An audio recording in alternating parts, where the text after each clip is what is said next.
Functional Communication Training, FCT. How to implement FCT in the classroom.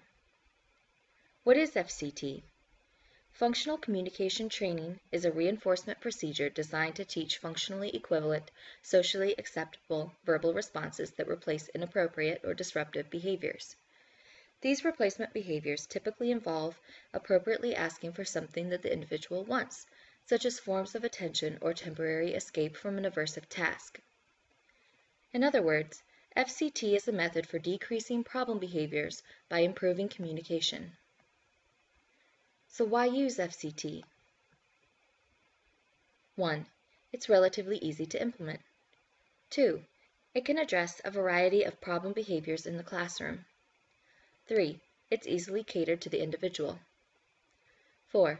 It can improve communication in typically developing individuals, as well as children with mental or developmental disabilities, such as autism spectrum disorder, ASD. Steps for implementation. Identify the target behavior. Conduct an FBA and generate a hypothesis of the behavior's function. Determine a functionally equivalent replacement behavior. Implement FCT.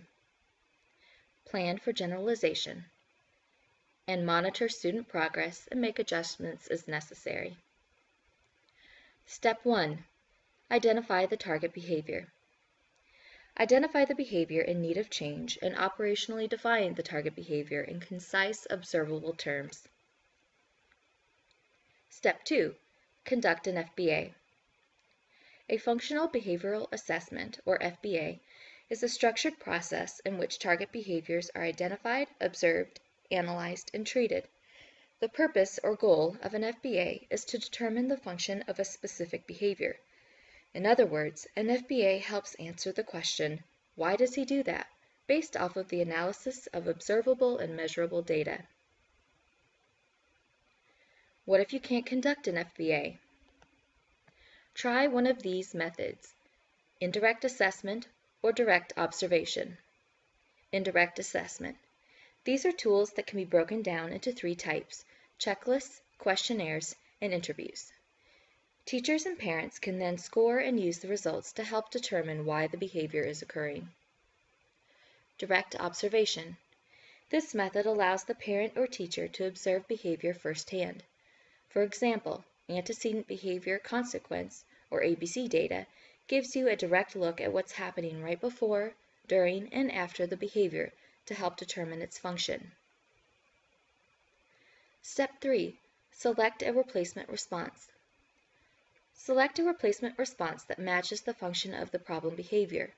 Some responses include vocal verbal language, the use of pictures, the use of gestures, and/or the use of technological devices.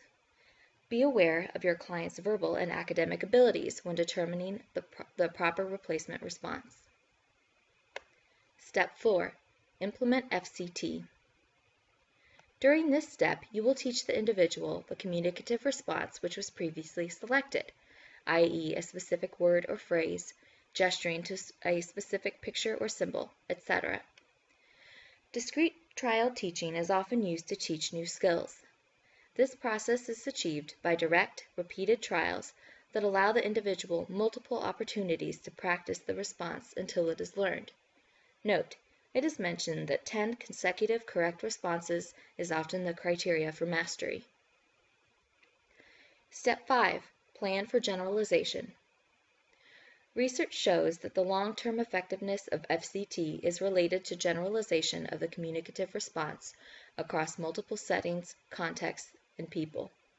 It is important to proactively plan for generalization by training multiple individuals how to properly implement FCT, and by practicing FCT in various contexts and settings. Step 6. Monitor student progress. It is important to set routine meetings to discuss observations and whether or not progress is being made towards the goal. If progress is not being made, modifications can be developed in a timely manner. Materials: assessment forms, observation templates, data collection forms, such as frequency or duration, and pictures or technological devices, if necessary. Here are some sample data collection forms. Frequency data collection sheet. This is a sample frequency data collection sheet. More involved forms, like the one seen here, include a breakdown of the days of the week, as well as the hours of the day, in which to record the frequency of the target behavior. However, recording frequency data can be as simple as jotting down a tally mark each time the behavior occurs. Duration data collection sheet. This example of a duration data collection form provides a simple, easy-to-use format in which the observer can quickly record the start and end time of the target behavior on a given day. It also provides a slot in which the observer can tally up the total duration of the target behavior for each day. This way, the observer can easily determine the average duration of the target behavior based on weekly totals. ABC data collection form. This sample of an ABC data collection form is a good example of a form which is relatively simple to use and is teacher-friendly. It would give the teacher the ability to quickly record antecedents, the behavior itself, and the consequence surrounding that behavior. Note, this is only one sample of an ABC data collection form.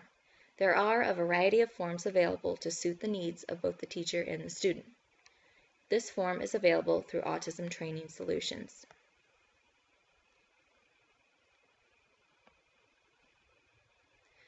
Motivation Assessment Scale. This is a sample of a motivation assessment scale used to help determine the function of the problem behavior. This is accomplished by rating, using a scale ranging from never to always, questions related to the possible function of the target behavior, such as attention, escape, etc. Note, this is just one example of this type of assessment provided by Autism Training Solutions. And finally, Direct Measurement Quick Reference Guide. This guide, provided by Autism Training Solutions, is a useful reference for determining which data collection method to use based on the target behavior. So how do you know if FCT is successful? FCT is considered a success when the individual can use the selected communication response consistently without prompt and/or does not display the problem behaviors. Success further defined. Establish goals or criteria for success which align with the student's skill set. Goals should be realistic and attainable, as well as gradual and incremental. After goals are set, data should be collected through direct observation to determine if and when there is a change, and to see if the goal has been achieved. Once the goals have been met, create a plan for maintaining the initial goals and a plan for establishing new or modified goals.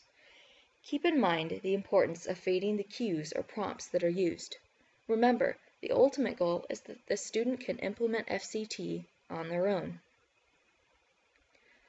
FCT in the classroom. Final tips.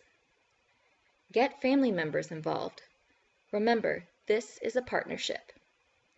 Be open to change. Some current practices at your school might be barriers to implementing FCT. If feasible, your school should hire a BCBA to help jumpstart an FCT program. Follow your school's implementation guidelines. Make sure you're on the same page. Train all staff members. And finally, have a plan in place for if and when the problem behavior does occur.